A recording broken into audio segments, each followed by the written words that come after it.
Hello everyone. Today we are starting a new chapter of Unit 2nd, Heating Effects of Current. That is also known as Joule's law of heating. According to Joule's law of heating, whenever an electric current flows in a conductor, जब कुछ time के लिए circuit में current flow करता है, कुछ time बाद वो वायर गेट्स हीटेड, वो गर्म हो जाती है और इसी इफेक्ट को क्या बोलते हैं? Joules law of heating. अब वो हीट किस फार्मूले पर डिपेंड करती है? वो हीट का जो फार्मूला दिया गया था, H proportional to current square I square R is the resistance of wire, T is the time. इस फार्मूले से तो हमने यहाँ पे जो माना, let us consider a resistor of resistance R connected between point A and B across which an EMF source is connected.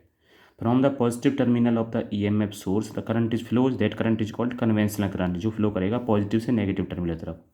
अब R रेजिस्टेंस के अक्रॉस हमारा पोटेंशियल डिफरेंस कितना? V. तो इसमें हमें हीट फाइंड आउट करनी है. तो हीट हम कैसे निकालेंगे? तो हमें पहले निकालना चार्ज, कि ए से बी के दौरान जो हमारा करंट फ्लो कर रहा है उसमें कितना चार्ज हमारा फ्लो हुआ ए टू बी. क्यू की वैल्यू क्या होती है? आई. और कितना टाइम उसे फ्लो होने में लगा, क्यू इक्वल टू क्या होता है? I T. और जैसे कि हम जानते हैं हमें निकालनी हीट जो प्रोड्यूस होगी, तो ए से बी तक हमें कितना वर्क डन करना पड़ा, और वर्क डन की वैल्यू क्या होगी? जैसे आप सब जानते हैं डब्ल्यू इक्वल टू क्या होता है? V into Q. सबने पढ़ा था फार्मूला, वी बराबर डब्ल्यू अपॉन क्यू. तो वी क्यू बन गया. वी की वैल्यू यहाँ पे क्या आई है? जो पोटेंशियल है हमारा, और क्यू की वैल्यू क्या? I T. V I T इसे ऐसे लिख सकते हैं. और डब्ल्यू इक्वल्स टू वी की वैल्यू क्या होती है? आई आर इंटू में आई टी. तो यहाँ से क्या बन जाता है? I square R T. तो ये हमारी बनती है हीट जूल के लिए. नेक्स्ट टॉपिक है cause of heating effect of current. जो हमारी वायर हीटअप होती है इसका कारण क्या है, या रेजिस्टेंस का कारण क्या होता है? जैसा कि सब जानते हैं, गिवन कंडक्टर के अंदर जिसे हमने ईएमएफ सोर्स से कनेक्ट किया है, इस कंडक्टर के अंदर नंबर ऑफ इलेक्ट्रॉन्स होते हैं जो जिगजैग मोशन में होते हैं, फ्रीली मोशन में होते हैं जब तक हमने बैटरी अप्लाई नहीं की. लेकिन जैसी बैटरी अप्लाई करते हैं और की क्लोज करते हैं, हमारा करंट फ्लो, चार्ज रन होता शुरू होता है पॉजिटिव टू नेगेटिव, और इलेक्ट्रॉन्स फ्लो होते हैं नेगेटिव टू पॉजिटिव. लेकिन जो कोई एक इलेक्ट्रॉन है उसमें फ्रीली मोशन नहीं है, वो अपने आसपास के पार्टिकल से क्या होता है? टकराते हुए मूव करता है.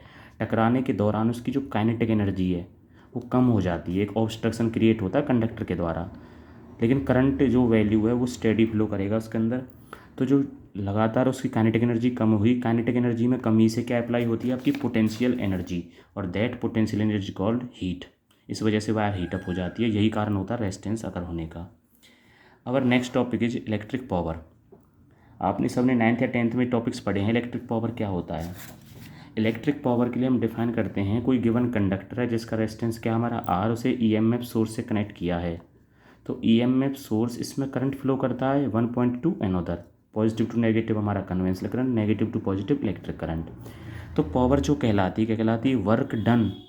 जो हमें वर्क डन करना पड़ा इन दोनों टर्मिनल्स के बीच में, क्या करने के लिए?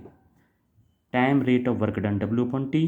क्या करने में? करंट को रन कराने में इन दोनों पॉइंट्स के बीच. कन्वेंशनल की बात कर रहे हैं हम तो पॉजिटिव टू नेगेटिव, और इलेक्ट्रिक करंट की बात कर रहे हैं नेगेटिव टू पॉजिटिव.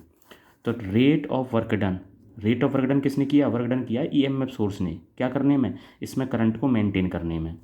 अब इसकी यूनिट क्या बनती है? जैसे कि आप जानते हैं वर्क डन की होती है आपकी जूल, और टाइम के लिए क्या होती है? Joule second. इस जूल सेकेंड का दूसरा नाम क्या बोलते हैं? पावर के लिए हम वॉट, डब्ल्यू से डिनोट करते हैं. आप इस फार्मूले का यूज करके इसका डायमेंशनल फार्मूला कैलकुलेट जरूर करना. अब हमें यहाँ पे पावर के कुछ नए फार्मूले निकालने हैं. जैसे कि आपने देखा P इक्वल्स टू होता है डब्ल्यू अपॉन टी. एक फार्मूला तो बन गया. अब यहाँ से आपको W की वैल्यू क्या पता चलती है? जैसे कि आप जानते हैं W की वैल्यू क्या होती है? V into Q. तो हम इसे क्या लिख सकते हैं? V इंटू क्यू अपॉन में टी. और V क्यू की वैल्यू क्या होती है? आई टी अपॉन में टी. टी से टी कटने पर क्या बन गया नया फार्मूला? वी आई. तो हमारा नेक्स्ट फार्मूला बन गया वी आई. अगर यहाँ V की वैल्यू हम रखते हैं, अब V इक्वल्स टू क्या होता है? I R. तो आई आर इंटू आई, तो क्या मिलेगा आपको? I square R. ये नेक्स्ट फार्मूला बन गया. यहाँ से अगर आप आई की वैल्यू रखते हो वी अपॉन आर, आई की वैल्यू वी अपॉन आर रखते हैं तो वी अपॉन आर का होल स्क्वायर इंटू में आर, ये बन जाएगा आपका V square upon R square into R. R से क्या कैंसिल आउट, तो वी स्क्वायर अपॉन आर. तो आपके टोटल 4 फार्मूले बनते हैं जिन्हें आपको न्यूमेरिकल के हिसाब से यूज करना है.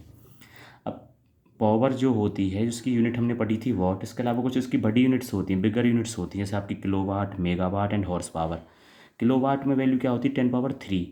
मेगावाट में 10⁻6 वाट, और हॉर्स पावर HP से डिनोट करते हैं 746 वाट. अब जैसे आप जानते हैं जो पावर की यूनिट होती है वॉट, वॉट का आप डिफाइन कैसे करोगे? तो what is the unit of power.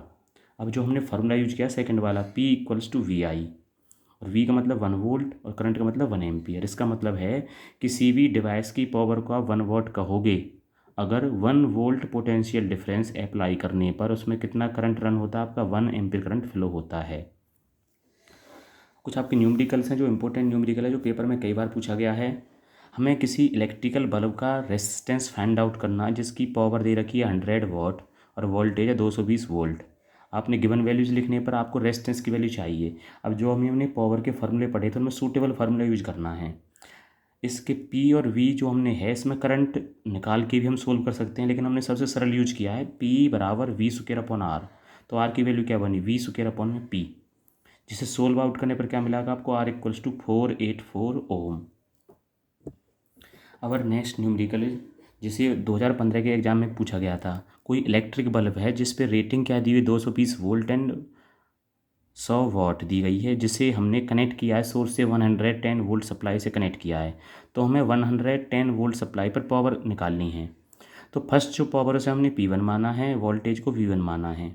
तो यहाँ पे ध्यान रखना बच्चों, हमें करंट निकाल के उसे हम अगले फार्मूले में यूज नहीं कर सकते, क्योंकि 220 वोल्ट पे करंट अलग होगा, 110 वोल्ट पे अलग होगा। लेकिन जो बल्ब है उसका रेसिस्टेंस चाहे वो 220 वोल्ट है या 110 वोल्ट है, वो क्या रहेगा, कांस्टेंट। इसलिए हमने क्या निकाला, उसका रेसिस्टेंस, जो भी फार्मूला हमने यूज किया था वी स्क्वायर अपॉन आर, जो R equals to V square upon P, जिससे रेजिस्टेंस बना 484 ओम।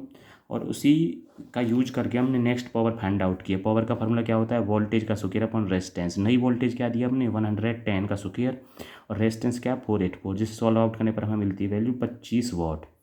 इसके अलावा दूसरा मेथड है इसका, इसी टॉपिक का दूसरा मेथड, जैसे कि हमने देखा बल्ब की वोल्टेज की सप्लाई तो हमने चेंज की है, लेकिन बल्ब का रेजिस्टेंस तो चेंज नहीं होगा।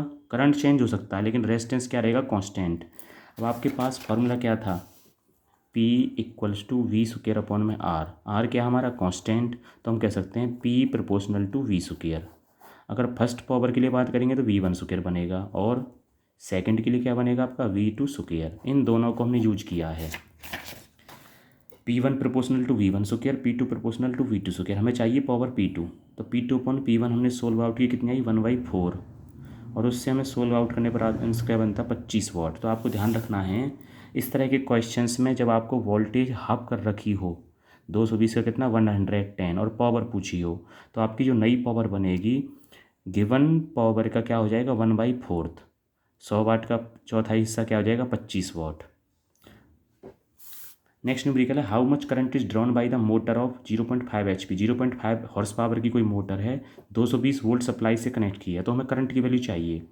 हॉर्स पावर को हमने वॉट में कन्वर्ट कर लिया by multiplying the value 476 watt से। हमने फार्मूला पढ़ा था P equals to V I, voltage into current. तो I की वैल्यू क्या बनेगी, करंट की पावर डिवाइडेड बाई वोल्टेज, जिसे सोल्व आउट करने पर हमें वैल्यू बनेगी 1.69, जिसे हम लिख सकते हैं 1.7 एम्पियर। इस तरह के कुछ न्यूमेरिकल्स आप बुक से भी करने की कोशिश करना। Okay students.